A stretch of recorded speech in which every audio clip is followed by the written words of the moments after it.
Tristan et Iseut, chapitre 17, Dinas de Lidan. Dinas retourna donc à Tintagel, monta les degrés et entra dans la salle. Sous le dais, le roi Marc et Iseut la blonde étaient assis à l'échiquier.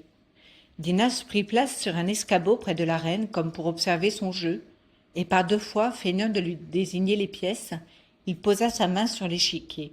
À la seconde fois, Iseut reconnut à son doigt l'anneau de jaspe. Alors, elle eut assez joué. Elle heurta légèrement le bras de Dinas en telle guise que plusieurs paonnets tombèrent en désordre. « Voyez, sénéchal, dit-elle, vous avez troublé mon jeu, et de telle sorte que je ne saurais le reprendre. » Marc quitte la salle, Iseut se retire en sa chambre et fait venir le sénéchal auprès d'elle. « Ami, vous êtes au messager de Tristan ?»« Oui, reine. Il est à Lidan, caché dans mon château. »« Est-il vrai qu'il ait pris femme en Bretagne ?»« Reine, on vous dit la vérité. Mais il assure qu'il ne vous a point trahi, que pas un seul jour il n'a cessé de vous chérir par-dessus toutes les femmes, qu'il mourra s'il ne vous revoit une fois seulement. Il vous semond d'y consentir par la promesse que vous lui fîtes le dernier jour où il vous parla. » La reine se tut quelque temps, songeant à l'autre Iseut. Enfin, elle répondit. « Oui, au dernier jour où il me parla, j'ai dit, il m'en souvient, si jamais je revois l'anneau de jaspe vert, ni tour, ni fort château, ni défense royale ne m'empêcheront de faire la volonté de mon ami, que ce soit sagesse ou folie. Reine, à 2 jours d'ici, la cour doit quitter Tintagel pour quitter la Blanche-Lande. Tristan vous mande qu'il sera caché sur la route dans un fourré d'épines. Il vous mande que vous le preniez en pitié. Je l'ai dit, ni tour, ni fort château, ni défense royale ne m'empêcheront de faire la volonté de mon ami. » Le surlendemain, tandis que toute la cour de Marc s'apprêtait au départ de Tintagel, Tristan et Gorvenal, Carédin et son écuyer revêtirent le haubert, prirent leurs épées et leurs écus, et par des chemins secrets se mirent à la voie vers le lieu désigné. À travers la forêt, 2 routes conduisaient vers la Blanche-Lande. L'une d'elles est bien ferrée, par où devait passer le cortège, l'autre pierreuse et abandonnée. Tristan et Carédin apostèrent sur celle-ci leurs 2 écuyers. Ils les attendaient en ce lieu, gardant leurs chevaux et leurs écus. Eux-mêmes se glissèrent sous bois et se cachèrent dans un fourré.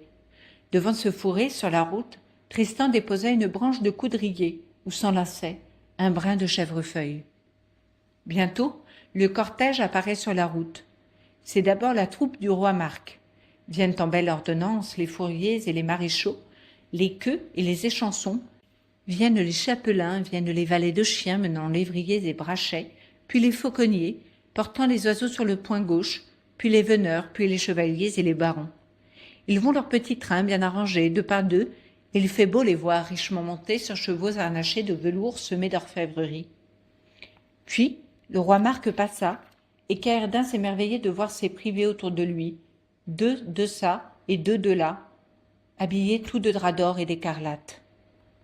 Alors s'avance le cortège de la reine. Les lavandières et les chambrières viennent en tête. Ensuite, les femmes et les filles des barons et des comtes. Elles passent une à une. Un jeune chevalier escorte chacune d'elles. Enfin, approche un palefroid monté par la plus belle que Carédin ait jamais vue de ses yeux. Elle est bien faite de corps et de visage, les hanches un peu basses, les sourcils bien tracés, les yeux riants, les dents menues, une robe de rouge samite la couvre. Un mince chapelet d'or et de pierreries par son front poli. « C'est la reine, dit Carédin à voix basse. « La reine, dit Tristan, non, c'est Camille, sa servante. » Alors s'en vient, sur un palefroid vert, une autre demoiselle, plus blanche que neige en février, plus vermeille que rose. Ses yeux clairs frémissent comme l'étoile dans la fontaine. « Oh, je la vois, c'est la reine, dit Carédin. « Et non, c'est Brangien, la fidèle. » Mais la route s'éclaira tout à coup comme si le soleil ruisselait soudain à travers les feuillages des grands arbres, et Iseut la blonde apparut. Le duc André que Dieu honnisse chevauchait à sa droite. À cet instant, partirent du fourré d'épines des chants de fauvettes et d'alouettes, et Tristan mettait en ses mélodies toute sa tendresse. La reine a compris le message de son ami. Elle remarque sur le sol la branche de coudrier où le chèvrefeuille s'enlace fortement et songe en son cœur. Ainsi va de nous, amis, ni vous sans moi, ni moi sans vous. Elle arrête son palefroid, descend vers une haquenée qui portait une niche enrichie de pierreries. Là, sur un tapis de pourpre, était couché le chien, Petit Cru.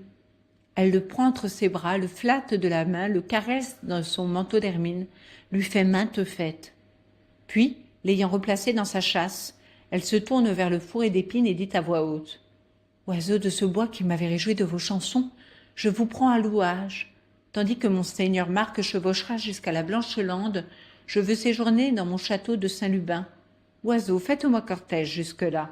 Ce soir, je vous récompenserai richement, comme de bons ménestrels. » Tristan retint ces paroles et se réjouit, mais déjà André le félon s'inquiétait. Il remit la reine en selle, et le cortège s'éloigna. À quelques pas du cortège, le chevalier Bléhéry reconnaît au loin Gorvenal, et voyant l'écu de Tristan près de l'écuyer de Cerdin, prend celui-ci pour Tristan. Son approche les fait fuir, et Bléhéry va rapporter à Iseux la blonde que Tristan est parti et que le nom même d'Iseux ne l'a pas retenu. Blessé, Iseux envoie comme messager Périnnis dire à Tristan qu'elle le fera chasser s'il revient. Périnnis revient avec l'explication du malentendu qu'Iseux refuse de croire. Au matin, Tristan s'attourne d'une grande chape en lambeaux. Il peint par place son visage de vermillon et de brou de noix, en sorte qu'il ressemble à un malade rongé par la lèpre. Il prend en ses mains un hanape de bois veiné à recueillir les aumônes et une crécelle de ladre. Il entre dans les rues de Saint-Lubin et, muant sa voix, mendie à tout venant. Pourra-t-il seulement apercevoir la reine ? Elle sort enfin du château. Brangé et ses femmes, ses valets et ses sergents l'accompagnent. Elle prend la voie qui mène à l'église. Le lépreux suit les valets, fait sonner sa crécelle, supplie à voix dolente : « Reine, faites-moi quelque bien. Vous ne savez pas comme je suis besogneux. » À son beau corps, à sa stature, Iseux l'a reconnue. Elle frémit toute, mais ne daigne baisser son regard vers lui. Le lépreux l'implore et sait pitié de l'ouïr. Il se traîne après d'elle. « Reine, si j'ose approcher de vous, ne vous courroucez pas, ayez pitié de moi, je l'ai bien mérité. » Mais la reine appelle ses valets et les sergents. « Ah, chassez ce ladre !» leur dit-elle. Les valets le repoussent, le frappent. Il leur résiste et s'écrie : « Reine, ayez pitié !» Alors, Iseux éclata de rire. Son rire sonnait encore quand elle entra dans l'église. Quand il entendit rire, le lépreux s'en alla. La reine fit quelques pas dans la nef du moutier, mais ses membres fléchirent, elle tomba sur les genoux, puis sa tête se renversa en arrière et buta contre les dalles. Le même jour, Tristan prit congé de Dinas, à tel déconfort qu'il semblait avoir perdu le sens, et sa nef appareilla pour la Bretagne. Hélas, bientôt la reine se repentit. Quand elle sut par Dinas de Lidan que Tristan était parti à tel deuil, elle se prit à croire que Périnnis lui avait dit la vérité, que Tristan n'avait pas fui, conjuré par son nom, qu'elle l'avait chassé à grand tort. « Quoi ?» pensait-elle, « je vous ai chassé, vous, Tristan, ami. Vous me haïssez désormais, et jamais je ne vous reverrai. Jamais vous n'apprendrez seulement mon repentir, ni quel châtiment je veux m'imposer et vous offrir comme un gage menu de mon remords.